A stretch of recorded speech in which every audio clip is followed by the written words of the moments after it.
Hello everyone, welcome back to knowledge for future study channel.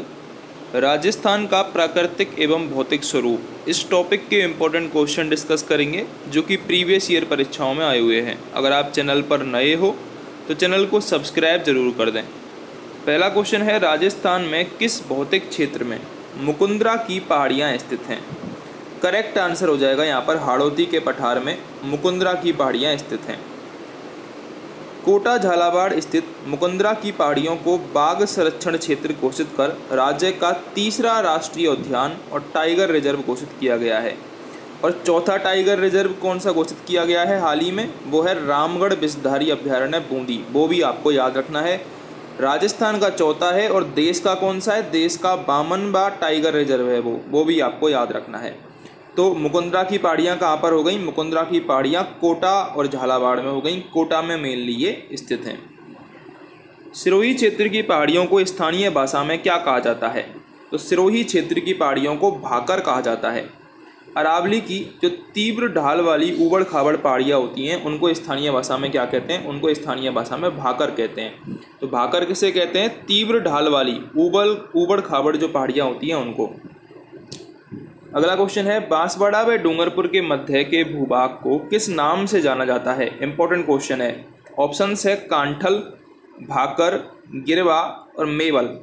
तो गिरवा तो क्या हो गया? उदयपुर के चारों ओर जो पहाड़ियाँ हैं तस्तरिया नुमा, उनको गिरवा कहते हैं। भाकर हमने अभी ऊपर पढ़ा था कि सिरोही में जो अरावली की तीव्र ढाल वाली पहाड़ी हैं उनको भाकर कहते हैं। कांठल किसे कहते हैं? कांठल माही नदी का जो मैदान है बांसवाड़ा और प्रतापगढ़ में, उसको कांठल कहते हैं। लेकिन यहाँ पर क्या पूछा है? बांसवाड़ा और डूंगरपुर के मध्य के भूभाग को क्या कहते हैं? तो करेक्ट आंसर हमारा हो जाएगा फोर्थ ऑप्शन, मेवल कहा जाता है उसको। ठीक है। इसके अलावा डूंगरपुर और बांसवाड़ा का जो प्राचीन नाम है वो बांगड़ भी याद रखना है आपको, बांगड़। ठीक है। अगला क्वेश्चन देखते हैं, राजस्थान के किस प्रदेश में बीहड़ मिलते हैं? तो आपको पता होगा बीहड़ राजस्थान में चंबल बेसिन में मिलते हैं। फोर्थ ऑप्शन करेक्ट हो जाएगा। चंबल नदी के द्वारा मिट्टी के भारी कटाव के कारण प्रभात क्षेत्र में गहरी घाटियां और टीले बन जाते हैं। इनको स्थानीय भाषा में खादर कहते हैं। स्थानीय भाषा में क्या कहते हैं? स्थानीय भाषा में खादर कहा जाता है। और राज्य में बीहड़ भूमि का जो सर्वाधिक विस्तार है वो सवाई माधोपुर और करौली जिलों में है। करौली को क्या कहते हैं? करौली को डांग की रानी भी कहा जाता है, इसलिए डांग की रानी भी कहा जाता है करौली को। ये भी आपको याद रखना है।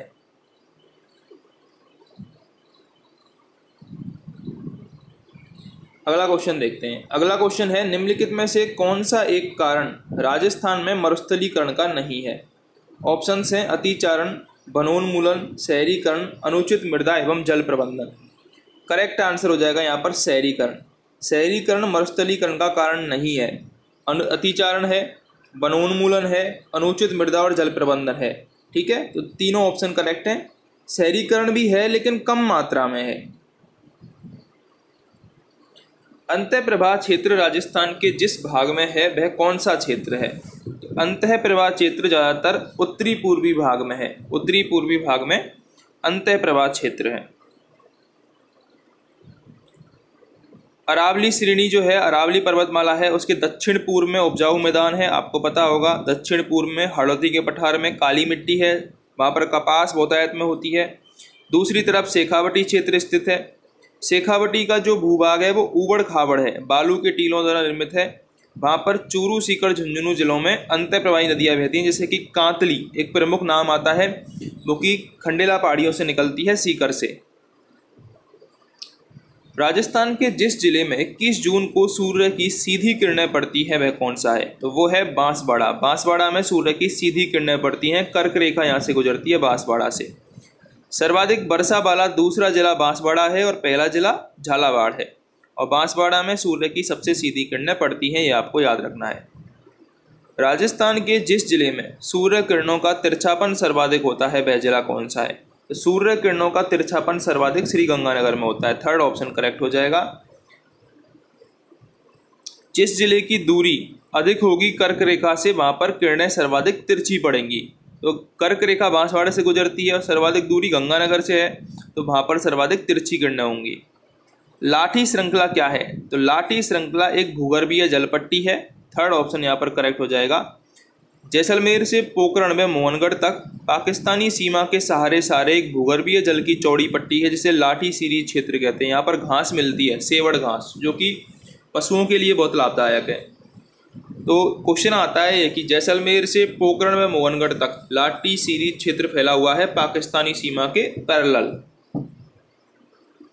अगला हमारा क्वेश्चन है, छप्पन का मैदान राजस्थान के किस भाग में स्थित है? छप्पन का मैदान राजस्थान के दक्षिणी भाग में स्थित है और दक्षिणी भाग में भी प्रतापगढ़ और बांसवाड़ा, देखो बांसवाड़ा और डूंगरपुर भी ऑप्शन में होगा, गलत मत कर देना।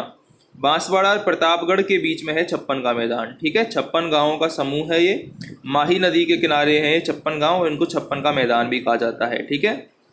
राजस्थान में छप्पन का मैदान किस नदी के बेसिन में है? तो मैंने अभी बताया माही नदी के बेसिन में है, थर्ड ऑप्शन करेक्ट होगा। इसको बांगड़ क्षेत्र भी कहते हैं। यह बेसिन माही नदी की सहायक नदियों से मिलकर बना है। बांसवाड़ा प्रतापगढ़ जिले के उत्तरी भाग और उदयपुर के दक्षिणी पूर्वी भाग में ये फैला हुआ है। अगला क्वेश्चन देखते हैं, छप्पन बेसिन जिस जिले में है वह कौन सा जिला है? अलवर में नहीं है, पाली में नहीं है, टोंक में नहीं है, तो बचा कौन सा? बांसवाड़ा। बांसवाड़ा में है। छप्पन की पहाड़ियां अगर आपसे पूछ ले तो छप्पन की पहाड़ियां नाकोड़ा बाड़मेर में है। इंपॉर्टेंट क्वेश्चन है, ये भी पूछा जाता है। छप्पन की पहाड़ियां कहाँ पर है? नाकोड़ा बाड़मेर में। छप्पन के मैदान ने माही नदी को गोलाई दी है, छप्पन की पहाड़ियां भी गोल होती हैं। छप्पन का मैदान राजस्थान के निम्नांकित किन जिलों में विस्तृत है? तो बांसवाड़ा और प्रतापगढ़ में छप्पन का मैदान विस्तृत है। तो बांसवाड़ा, और यहाँ पर प्रतापगढ़ नहीं दे रखा है, डूंगरपुर दे रखा है, तो बाकी के ऑप्शन में ये ज़्यादा करेक्ट हो जाएगा, बांसवाड़ा और डूंगरपुर। संरचनात्मक दृष्टि से राजस्थान के भौतिक स्वरूप भारत के निम्नलिखित में से किन उच्चावच प्रदेशों का हिस्सा है? इंपॉर्टेंट क्वेश्चन है। हमसे क्वेश्चन क्या पूछा है कि राजस्थान का जो भौतिक स्वरूप है वो भारत के किस प्रदेश में आता है? तो भारत के उत्तरी वृत्त मैदान में आता है और प्रायद्वीपीय पठार में आता है। प्रायद्वीपीय पठार में तो जो राजस्थान का हड़ौती पठार वाला क्षेत्र है वो प्रायद्वीपीय पठार में आता है, ठीक है। और उत्तरी भरत मैदान में जो राजस्थान का पूर्वी जो हिस्सा है वो उत्तरी भरत मैदान में आता है। निम्नलिखित में से कौन सा पठार अरावली पर्वत से संबंधित नहीं है? लासड़िया पठार बिल्कुल है, जैसमंद झील के पूरब में है लासड़िया पठार। कहाँ पर है? उदयपुर में। उड़िया पठार ये भी है, सबसे ऊंचा पठार है राजस्थान का। भोराट पठार ये भी है, कुंभलगढ़ से गोगोंदा तक। केवल नहीं है बघेलखंड पठार। तो यही आंसर हो जाएगा हमारा। जिस जिले में नेशनल वुड फॉसिल पार्क स्थित है? National would fossil park Jaisalmer में स्थित है, आकल गांव में। जैसलमेर से 17 किलोमीटर दूर जैसलमेर बाड़मेर मार्ग पर इस क्षेत्र में वुड फॉसिल पार्क बनाया गया है। यहाँ 21 हेक्टेयर क्षेत्रफल में 18 करोड़ वर्ष पूर्व के सागरीय जीवाश्म पाए गए हैं। तो ये आपको याद रखना है। क्या याद रखना है? कि नेशनल वुड फॉसिल पार्क कहाँ पर है? जैसलमेर में है। सेकंड ऑप्शन करेक्ट हो जाएगा। कौन सा युग्म सही है? देखो, मरुस्थल क्षेत्र में कितनी जनसंख्या पाई जाती है? 40% जनसंख्या पाई जाती है। और क्षेत्रफल कितना है उसका? 60% है, 61 पॉइंट कुछ प्रतिशत है। तो फर्स्ट ऑप्शन हमारा यहाँ पर करेक्ट हो जाएगा। 61.11% क्षेत्रफल है और 40% जनसंख्या यहाँ पर निवास करती है। मारवाड़ तथा पश्चिमी भाग को थार का रेगिस्तान कहते हैं, ये भी आपको याद रखना है। तो अगर आपको वीडियो हेल्पफुल लगी हो तो चैनल को सब्सक्राइब करके सपोर्ट जरूर करें चैनल को।